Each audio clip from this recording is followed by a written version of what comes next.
Buenas noches, este es el quinto día del paro cafetero. El gobierno suspendió diálogos con cafeteros que promueven bloqueos en las vías. A esta hora hay problemas de movilidad en 5 departamentos y cientos de pasajeros están varados en varias terminales. Esto dijo el ministro del Interior, Fernando Carrillo.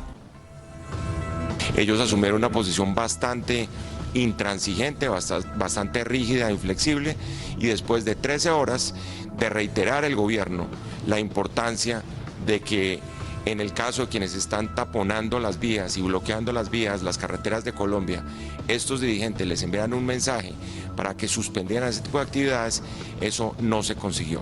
Esa es la razón principal por la cual el diálogo ha sido suspendido. De aquí en adelante continuaremos con los dirigentes cafeteros que están en la legalidad. Muchas acaban de registrar disturbios en Garzón Huila por la intervención de la policía que intentó reabrir un bloqueo realizado por los manifestantes. Señor, y aquí tenemos las imágenes, precisamente un bloqueo que se registra en Garzón Huila ya en el quinto día de paro cafetero, disturbios en diferentes vías del país, pero este, por lo visto y según las autoridades, es uno de los más graves y complicados que se registran en este quinto día del paro cafetero. Inclusive el gobierno, a través del ministro del Interior, Fernando Carrillo, acaba de hablar e insiste en que no dialogarán y no negociarán mientras continúe la actitud de algunas personas que insisten en bloquear las vías para protestar en este paro cafetero. Esto acaba de pasar hace algunos minutos en los alrededores de Garzón Huila, donde estaban apostados los caficultores, los campesinos, manifestantes desde hace 5 días en protesta y en unión al paro cafetero. Están discutiendo y pidiendo mejores precios y por supuesto mejores condiciones para este sector de la economía colombiana. Como lo veíamos en estas imágenes, se agudiza el conflicto con los caficultores. El gobierno decidió suspender las negociaciones con los que insistan en bloquear vías para presionar soluciones. Minutos después de levantarse la mesa, en Garzón Huila se registraron violentos enfrentamientos entre manifestantes y fuerza pública. Una cámara de Noticias Caracol, como lo veíamos, estaba allí.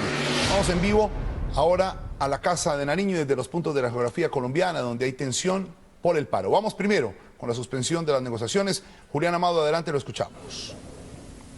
Hola, Jorge Alfredo, buenas noches. Pues mire, esta decisión del Gobierno Nacional se tomó luego de una extensa reunión en la que participaron los ministros, que ayer durante toda la noche, durante más de 13 horas, estuvieron dialogando con los cafeteros, y fue por orden expresa del presidente Juan Manuel Santos esta decisión de levantarse de la mesa de negociaciones si insisten los cafeteros en bloquear las vías. Esto lo argumenta el Gobierno Nacional, es porque está causando problemas humanitarios y de abastecimiento en diferentes regiones del país.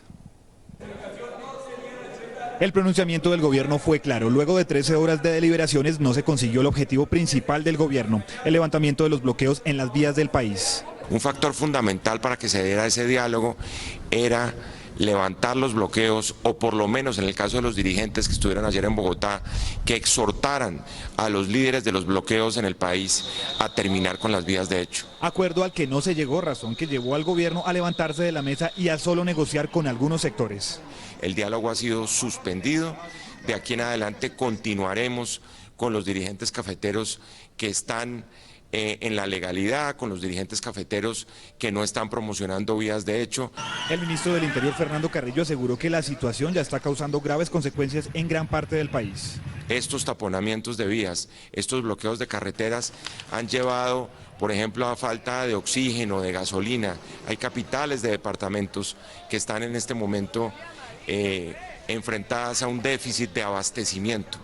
Simplemente, por ejemplo, en el caso de Popayán, algunos turistas de nacionalidad peruana y boliviana, centenares de ellos, se hallan en condiciones complicadas, en grupos humanos donde hay bebés de brazos esperando algún tipo de atención. El ministro Carrillo no se refirió a si se iba a utilizar la fuerza para desbloquear las carreteras del país. Bueno, hay mucha atención que hace pocos minutos y luego de este anuncio que veíamos del ministro Fernando Carrillo, el presidente Juan Manuel Santos, a través de su cuenta en Twitter, convocó a un comité extraordinario de cafeteros que se va a realizar mañana a partir de las 9 de la mañana en la sede de la Federación Nacional de Cafeteros. Además, asegura el presidente Santos que dio instrucciones precisas al ministro de Hacienda y de Agricultura para que lleven un gran incremento a los pequeños caficultores para ver si se puede llegar a una solución y una salida a este paro cafetero que hoy cumple su quinto día. Información desde la Casa de Nariño con Julián Camilo Amado. informado Noticias Caracol. Pues Julián, estaremos pendientes al desarrollo de ese comité convocado por el propio mandatario. El quinto día del paro cafetero transcurrió en medio de disturbios, la quema de un camión y bloqueos en vías de 4 departamentos. Un grupo de sacerdotes se unió al paro en Risaralda, mientras que en el Cauca y en Valle centenares de turistas pasan los días en escuelas y terminales de buses. Desconocidos detuvieron esta tractomula y luego de intimidar al conductor, la incendiaron en la variante que de Ibagué conduce a Cajamarca. En el mismo sector, centenares de caficultores taponaron la carretera, lo que produjo fuertes disturbios con la policía antimotines. Fuertes enfrentamientos se presentaron en la vía Neiva-Bogotá cuando, según la policía, los manifestantes intentaron taponar la carretera e incendiar un camión. Fueron agredidos los conductores de 4 vehículos. Varios habitantes de 2 barrios de Neiva resultaron afectados por la inhalación de gases. Turistas de Perú, Ecuador y otros países suramericanos que están atrapados por el bloqueo de los caficultores en el Cauca pasan los días y las noches en una escuela de Santander de Quilichao y en la terminal de buses de Cali. Que pedimos al gobierno colombiano que nos dé un apoyo, que nos dé un puente aéreo para nosotros siquiera llegar hasta Quito, que nos envíe hasta Lima. En la terminal de buses de Popayán son 150 viajeros que han tenido que pasar los días del paro en difíciles condiciones. Estamos durmiendo en el suelo obsoletamente, no tenemos servicios, no tenemos alimentación. El bloqueo en esta región obligó a las autoridades militares a transportar medicamentos e insumos hospitalarios vía aérea a Popayán y a otras poblaciones. 15 sacerdotes de Caldas y Risaralda llegaron a Belén de Umbría para darle la bendición al paro cafetero. Aseguran que la protesta es justa, pues la pobreza en el campo ha aumentado por la crisis del sector. Porque estamos abocados a la quiebra, es necesario este paro, que se nos escuche. En la vía que comunica Manizales con Medellín se registró un represamiento de vehículos a la altura de Quinchía, en Risaralda. En la protesta participan 1.500 caficultores de 5 municipios. En la Pintada, Antioquia, durante todo el día se registraron bloqueos intermitentes a la misma carretera. 7.000 campesinos mantienen cerrado el paso hacia el departamento del Chocó desde Risaralda. Estos cafeteros han bloqueado la vía con árboles y piedras e impiden el paso de todo tipo de vehículos. 5 municipios de Risaralda ya comenzaron a sufrir desabastecimiento de víveres y gasolina. También es complicada la situación de miles de personas que permanecen en la vía panamericana en medio del bloqueo generado por el paro cafetero. Los productos perecederos comienzan a deteriorarse después del quinto día de taponamiento. El reporte lo tiene en vivo Eduardo Manzano desde Santander de Quilichao, Cauca. Eduardo, lo escuchamos. Jorge Alfredo, la situación es difícil, como usted lo señala. Las imágenes que ustedes van a ver corresponden a los camiones que se encuentran con carga de productos perecederos en la vía panamericana en el sector de Mandivá, en la vía que comunica Santander de Quilichao con la ciudad de Popayán. Hay un cargamento de naranja, hay cargamentos de uva, hay cargamentos de tomate de árbol que están ya completamente deteriorados. Los camioneros han empezado a botar esta fruta. También hay un cargamento de pollo en pie que era llevado desde Buga hacia la ciudad de Pasto. Los pollos empezaron ya a morirse por las altas temperaturas y pues los camioneros están pidiéndoles a los cafeteros que les permitan pasar con esta carga para poder llegar a sus viviendas, porque ya son 5 días sin recursos los que han pasado en la carretera. Hay cerca de 1.000 peruanos en la vía, en más de 10 buses que no han podido tampoco pasar hacia su país. Ellos venían de un congreso que se realizó en la capital del país. El general José Roberto León Riaño, director general de la policía, entregó un balance de la situación en el país. Por enfrentamientos contra la fuerza pública tenemos 65 capturados. Hemos hecho 22 desbloqueos, 14 puntos bloqueados, principalmente en la carretera de Neiva a Florencia y en la carretera panamericana. Tengo 22 policías heridos en estos enfrentamientos. Los camioneros taponaron lo que quedaba de paso en el sector de Mandivá, esto para no permitir el ingreso de alimentos a los cafeteros que están en la parte alta y que tienen taponada la vía. Una comisión de los transportadores de carga se dirigió a hablar con ellos a ver si es posible llegar por lo menos entre las dos partes a un acuerdo que les permita sacar la carga y los camiones, porque muchos de ellos están también con sus familiares aquí en la vía panamericana. En el norte del Cauca, Eduardo Manzano, Noticias Caracol. Eduardo, y volvemos con Henry González a Garzón Huila, donde hace pocos minutos se registraron graves incidentes. Henry, situación a esta hora, buenas noches.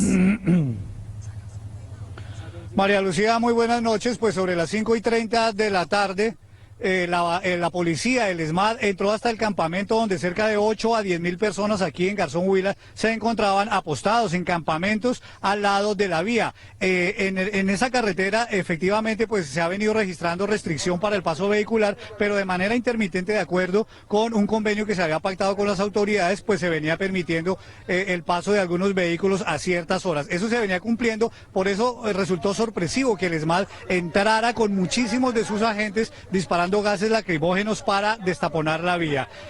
Lo insólito también es que no solamente dispararon contra la gente que estaba sobre la vía, taponando la vía, sino que además se entraron hasta los campamentos, hasta los cambuches, en donde estaban cocinando, en donde estaban algunos descansando o durmiendo ya muchas de las personas que se mantienen en esta concentración.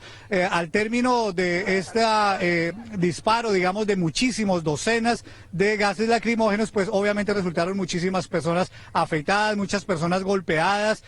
Pudimos grabar efectivamente muchas personas con heridas en su cara, en sus brazos, en el cuerpo, porque también muchos decían que les dispararon balas de goma, es decir, no solamente gases lacrimógenos, sino también balas de goma que impactaron sobre sus cuerpos. El equipo de Noticias Caracol inclusive pues quedó ahí metido a esta hora todavía. De hecho, la camioneta del equipo de Noticias Caracol está todavía dentro del campamento donde ocurrieron todos estos hechos. Estamos esperando algún momento apropiado para poder sacarla de aquí. De manera que pues la población está bastante alterada porque esto fue sorpresivo. Muchos denuncian que hubo aquí pues un exceso de fuerza, un abuso por parte de la autoridad, que al final de cuentas pues efectivamente logró destaponar la vía, y ya muchas de las tractomulas que estaban apostadas en la vía desde el lunes pasado pues están pudiendo circular hacia el municipio de Garzón trayendo diferentes tipos de mercancías.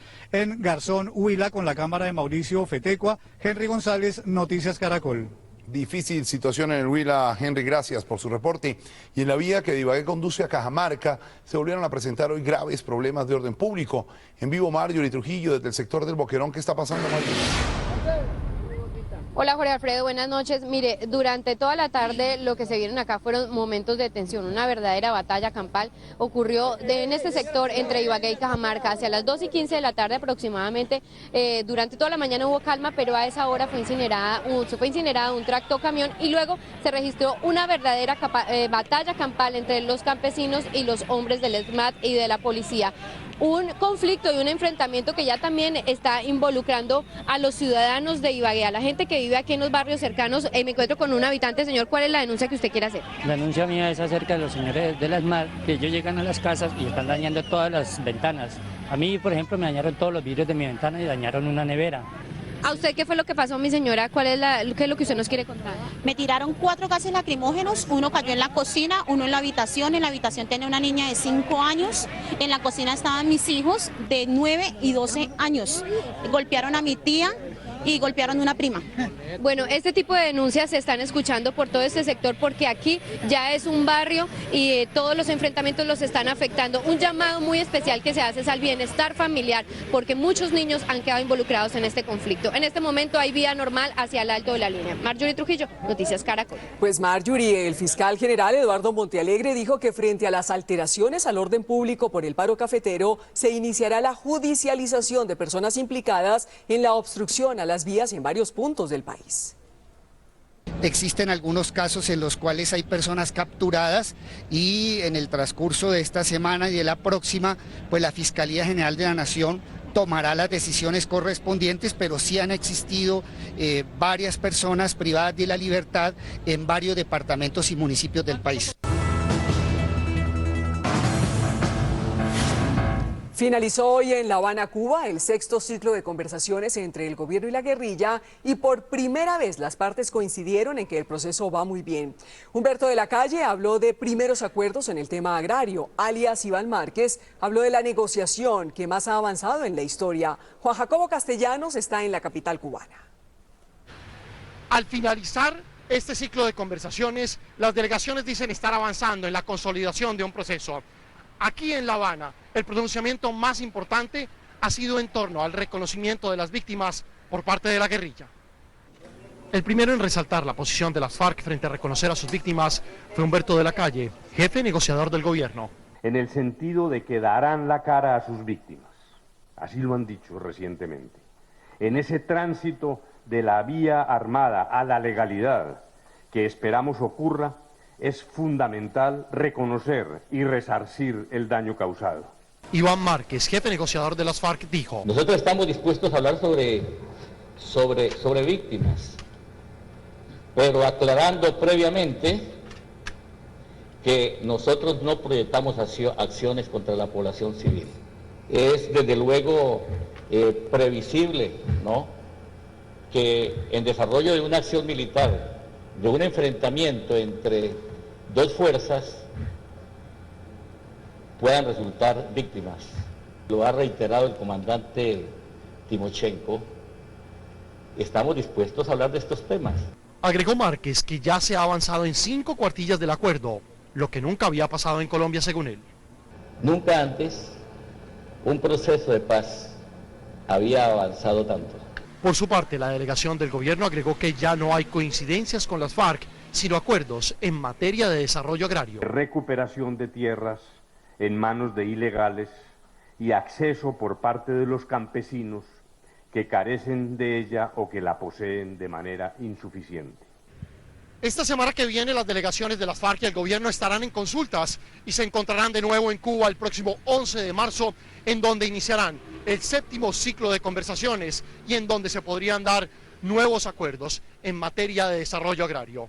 Desde la Torre del Reloj, en La Habana, Cuba, Juan Jacobo Castellanos, Noticias Caracol. Pues los excomisionados de paz destacaron los avances que han logrado el gobierno y las FARC en la mesa de diálogos en La Habana, Cuba, y los exhortaron a hablar de cara al país de lo que se ha negociado.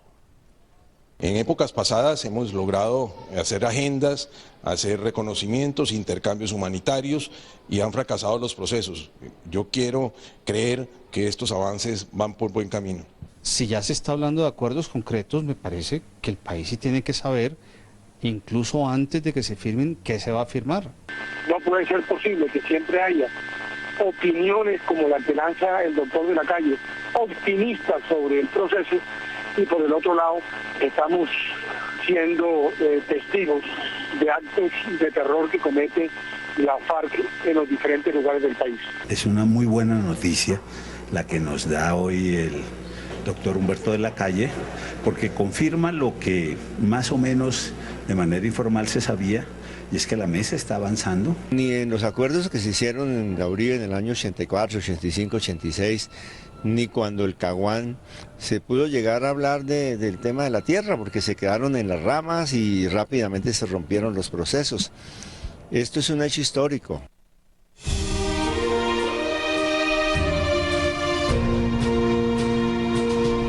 El Vaticano amaneció sin papa. Hay gran expectativa por conocer el nombre de la persona que sucederá a Benedicto XVI. Sin embargo, aún no se conoce el día que iniciará el cónclave que elegirá al sucesor de Pedro en la tierra. Para conocer más detalles sobre este trascendental periodo para los millones de católicos alrededor del mundo, nos enlazamos con nuestra enviada especial al Vaticano, Margarita Rojas. Margarita. Así es, la Iglesia Católica está sin papa y ha emprendido ya los primeros pasos que conducirán a la elección del sucesor de Benedicto XVI. Muchas cosas han tenido que cambiar en términos de rituales debido a este final sin antecedentes en la historia, con un papa que termina vivo. Por ejemplo, el cierre de la habitación papal. Hoy se conocieron las imágenes de este procedimiento que fue llevado a cabo por el exsecretario de Estado Tarcisio Bertone, que ahora ejerce como cardenal camarlengo en esta situación de sede vacante. Este fue el procedimiento de cerrar las habitaciones que ahora esperarán al nuevo pontífice. Así fue sellado el apartamento papal pocos minutos después de que Benedicto XVI dejara su pontificado de casi 8 años. Un ritual que se realiza luego de la muerte o en este caso de la renuncia del Papa, según establece la normativa de la Santa Sede. Tras colocar los sellos vaticanos y un cordón rojo, la habitación quedó sellada hasta que se elige al sucesor de Pedro en la tierra, al igual que el asesor que lleva al pontífice en el Vaticano. El encargado de llevar a cabo ese ritual fue el cardenal Tarcisio Bertone, quien fue la mano derecha del Papa Benedicto XVI y actualmente encargado de administrar los bienes y derechos temporales de la Santa Sede durante la sede vacante. El camarlengo quedó a cargo del Palacio Apostólico junto con el Colegio Cardenalicio y así dio la bienvenida a este nuevo periodo. Al inicio de la sede vacante, somos el despacho apostólico y cordialmente los saludo. Gracias por su presencia y su colaboración. Entre tanto, el Vaticano emitió estas estampillas con motivo de la sede vacante. Muchos no quisieron quedarse sin este histórico artículo. Han vendido mucho en el Vaticano. Sé que hubo grandes filas de turistas, coleccionistas, muchas personas desde esta mañana. Por primera vez las estampillas pudieron ponerse a la venta el primer día de la sede vacante. Anteriormente se hacían en el momento de la muerte del pontífice y tardaban varios días en salir a la venta.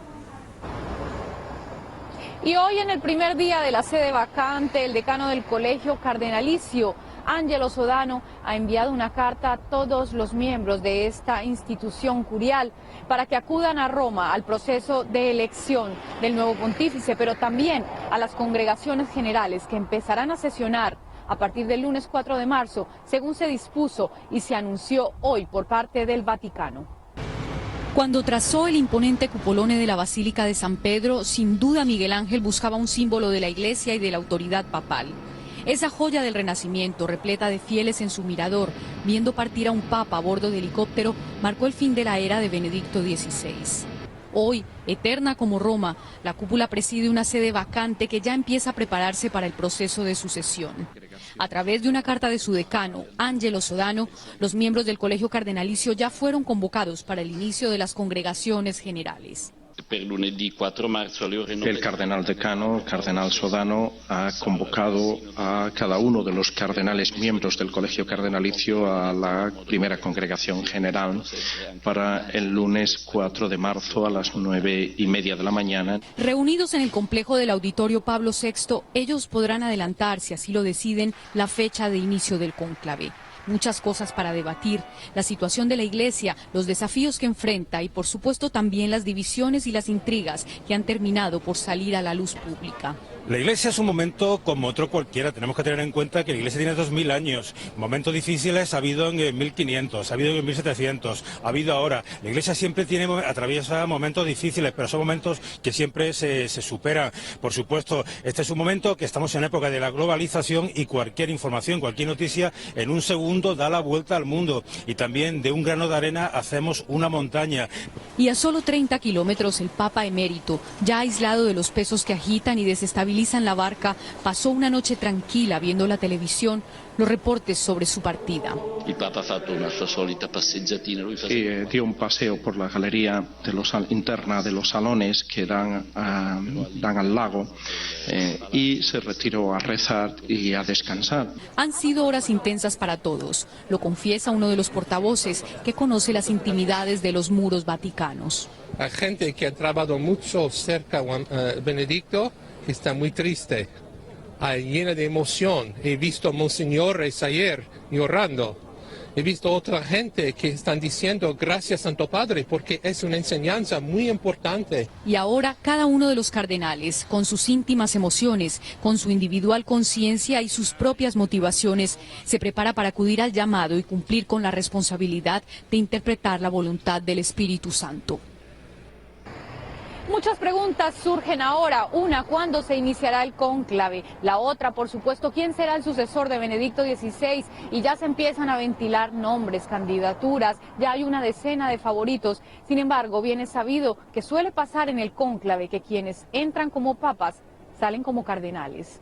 Desde Ciudad del Vaticano, Margarita Rojas, Noticias Caracol. Margarita, gracias. Recuerde que usted nos puede seguir en Twitter en @NoticiasCaracol. La tasa representativa del mercado que regirá hasta el lunes es de 1.816 pesos con 48 centavos.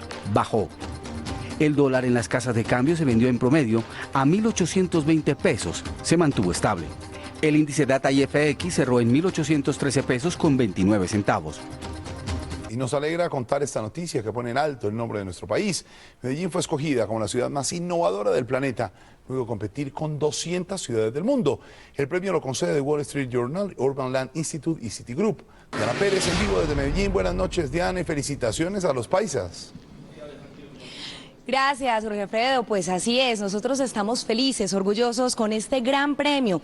Pues queremos decirle que también nos lo ganamos por votaciones, pero hay que reconocer que a Medellín llegaron jurados internacionales de estas empresas que usted decía, y en Medellín vieron todo ese potencial para hacerla la ciudad más innovadora. No fue que la alcaldía la haya invitado, no fue que algunos institutos los hayan invitado, sino que ellos encontraron todo ese potencial en internet y hasta acá llegaron y lo analizaron y quedamos entre las 200 en primera instancia. Y por último, ya, hoy Medellín es la ciudad más innovadora. El metro de Medellín, las escaleras eléctricas de la Comuna 13, el Metro Plus, el Metro Cable, los parques biblioteca y colegios como estos, donde todo es sistematizado, dejaron asombrados a los jurados internacionales que buscaron la ciudad más innovadora del mundo. Los niños ya disfrutan de estas innovaciones. Tiene tableros digitales, computadores, tiene lámparas muy buenas para no escribir y para poder aprender más bien las cosas. Fueron 200 ciudades las que participaron, 3 las finalistas y finalmente Medellín logró ser la vencedora. El Citibank fue quien encontró esta ciudad y la hizo visible ante el mundo. Estamos comparando a Medellín con las ciudades más importantes del mundo. Medellín ganó en la categoría de progreso y de potencial.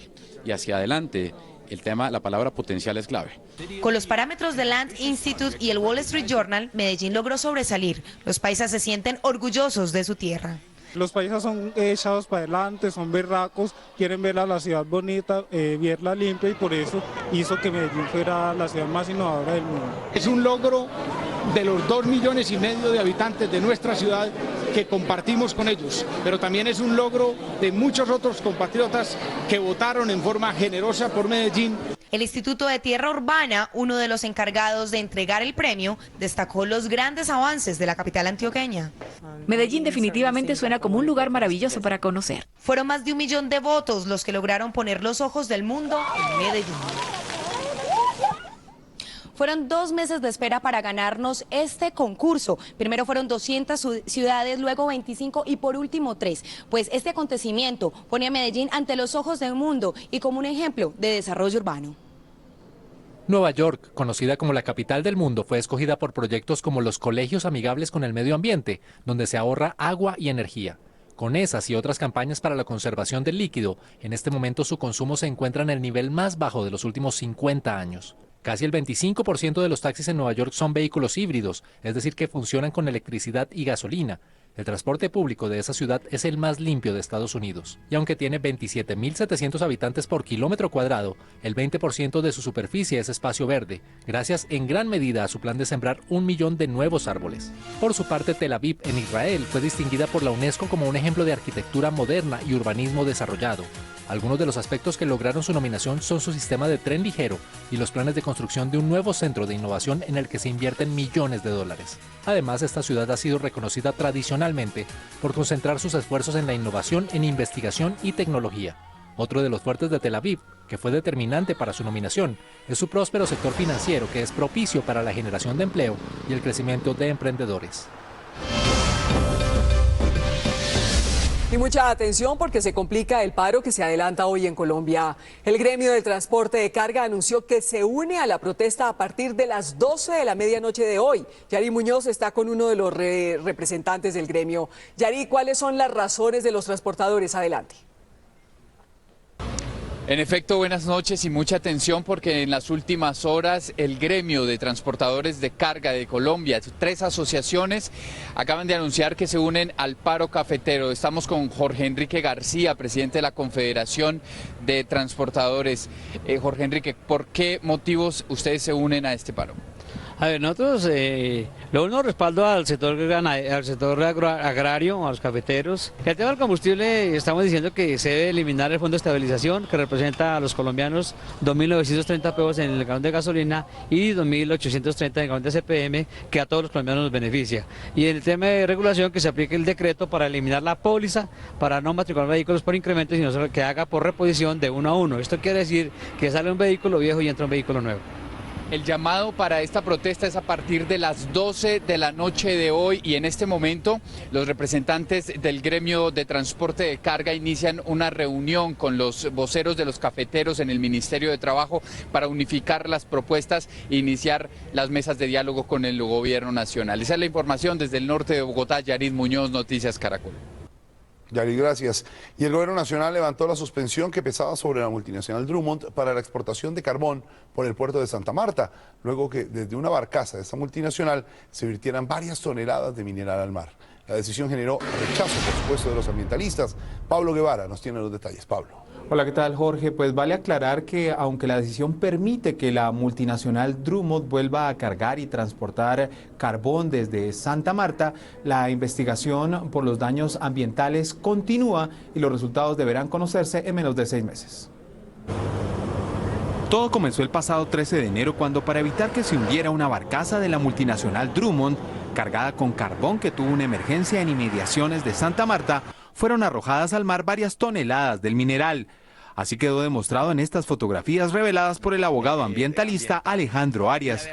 Como sanción, el 6 de febrero, la Autoridad Nacional de Licencias Ambientales suspendió el cargue de carbón, pero la medida fue revocada hoy, luego que la empresa pusiera en marcha, de acuerdo a esa misma autoridad, un plan de contingencia. Básicamente tiene y se reforzó todo el tema de simulacros, de la cadena de comunicación y cómo tienen que articularse con las diferentes autoridades en una emergencia que se presente. Sin embargo, la investigación por los daños ambientales que pudo haber causado el vertimiento del carbón continúa y la empresa Drummond probablemente se hará acreedora a una sanción sin precedentes en el país, según anunció la Autoridad Nacional de Licencias Ambientales. Lo que podemos asegurar desde hoy es que va a ser ejemplarizante para el país, de tal manera que todas las empresas sepan que el que no cumple las normas ambientales en Colombia le va a costar bastante caro. Una vez se conoció la decisión del gobierno, algunos ambientalistas se mostraron inconformes con la determinación. Esto va a seguir el daño. Ahora hasta el 2014 siguen embarcando y se paga la multa después se la quitan y el medio ambiente marino sigue deteriorándose en Santa Marta. Pero el gobierno también advirtió que luego de la investigación, que tardará entre 3 y 5 meses, incluso las sanciones podrían llegar a la revocatoria de la licencia si el daño ambiental fue considerable. En este momento las autoridades continúan en la etapa de recolección de pruebas y, como decíamos, en los próximos 6 meses se debe conocer los resultados de esta investigación. Desde el norte de Bogotá, Pablo César Guevara, Noticias Caracol. Noticias Caracol habló con el joven que se hizo pasar como teniente del ejército para obtener un descuento en su carrera de ingeniería civil en la Universidad Militar de Bogotá. El falso uniformado estudió como oficial del ejército durante 2 años y obtuvo buenas calificaciones. Edwin Alexander Tanguino Quiñones contó hoy por qué se camufló como teniente del ejército para estudiar en la Universidad Militar Nueva Granada. Y ya para tercer semestre me di cuenta que hacían un descuento institucional y que por él me podían hacer un descuento que era grandísimo y para la economía mía era muchísimo porque mis papás estaban pasando por un problema económico. Mezclado con estos jóvenes, esta persona estuvo estudiando durante varios meses en este centro educativo.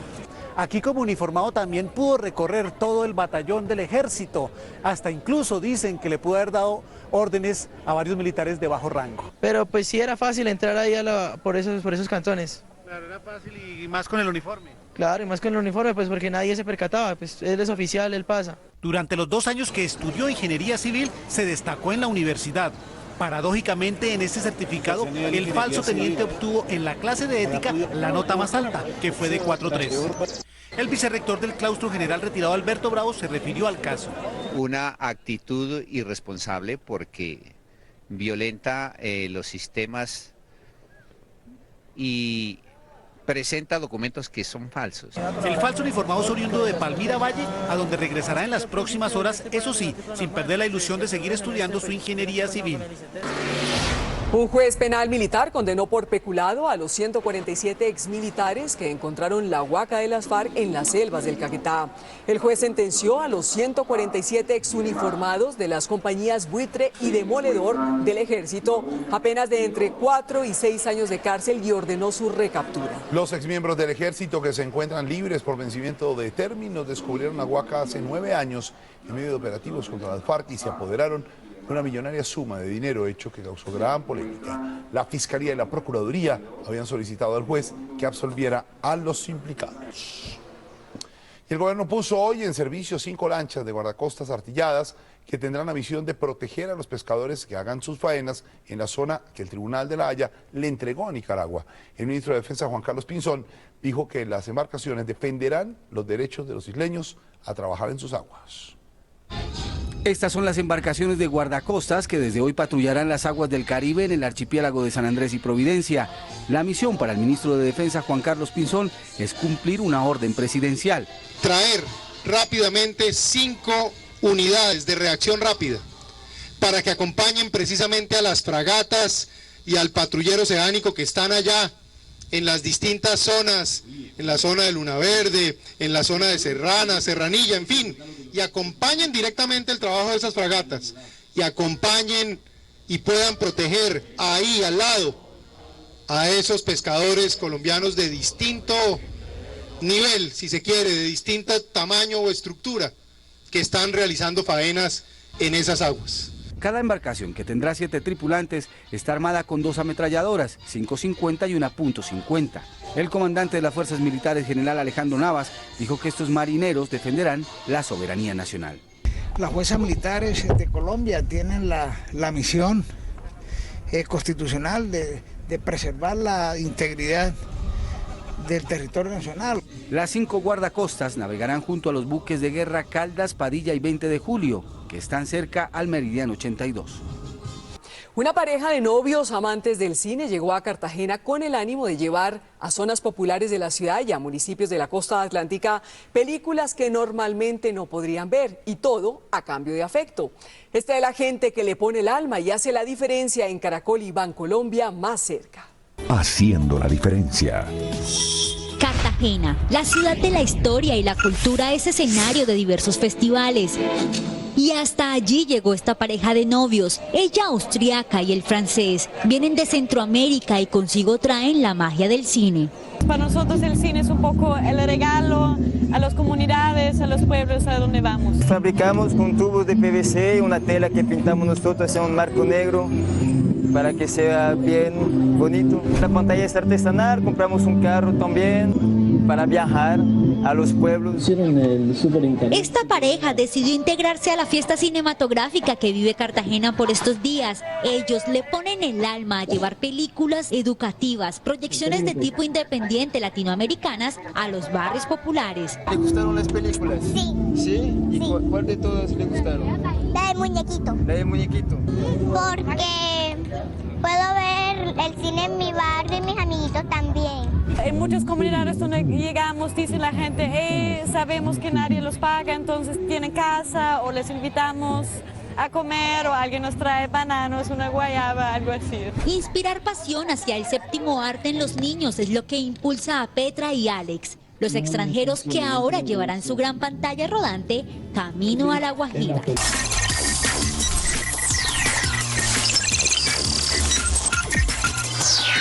Aquí va el código.